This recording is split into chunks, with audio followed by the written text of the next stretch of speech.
Good morning, everyone. We're continuing here in the words of the Chazon Ish, Emunah and Bitachen, and he says like this: the Amnam, the truth is, Uman shel b'nei Masa the Matzil Ake mishum pesakta lechayusei.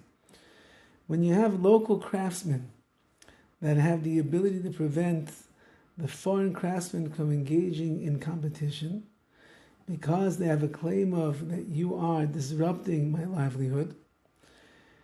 Eino outside mitzius, it's not an actual concern, el outside chiyuv hishtadlus, but rather one has an obligation to do hishtadlus, to make effort to provide for their own sustenance.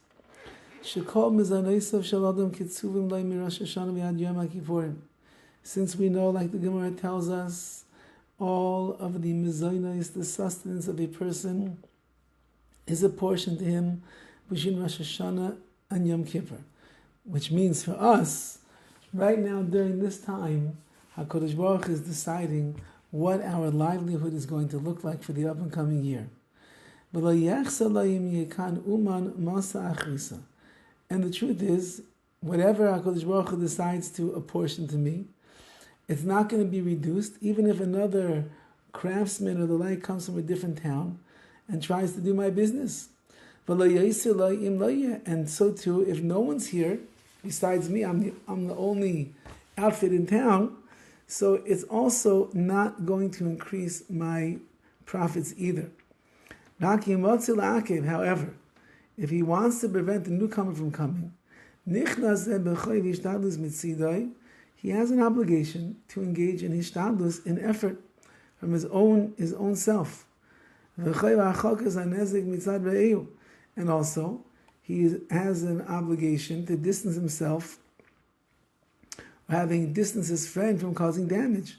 So by me trying to push him away, I'm helping him not to cause damage, and I'm doing my effort over here to protect my own livelihood.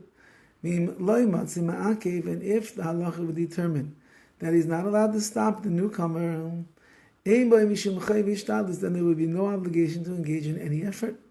And the newcomer is not going to be guilty of any harm. Rather,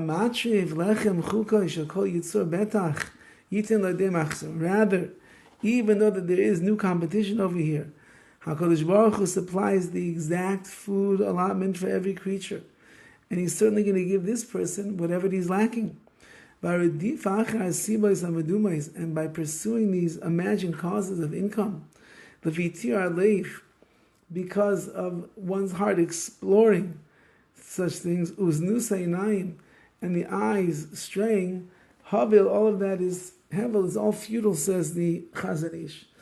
Which means that, yes, in one way, a person is allowed to protect their livelihood the best that they can. That's a begetter, that's within the realm of hishtadlus, of making effort. That effort is permissible. However, if you be in a situation where you're not allowed to do your hishtadlus, do your effort to stop the other person, to block the other person, so then you're just denying the Rabbi Shalom, that he takes care of everything, he watches over everything, and apportions you every morsel of food and every dime and every penny that you're going to have in your bank account this year. So Hashem is deciding right now, he's deciding what's going to look like for our livelihood and how our sustenance is going to be.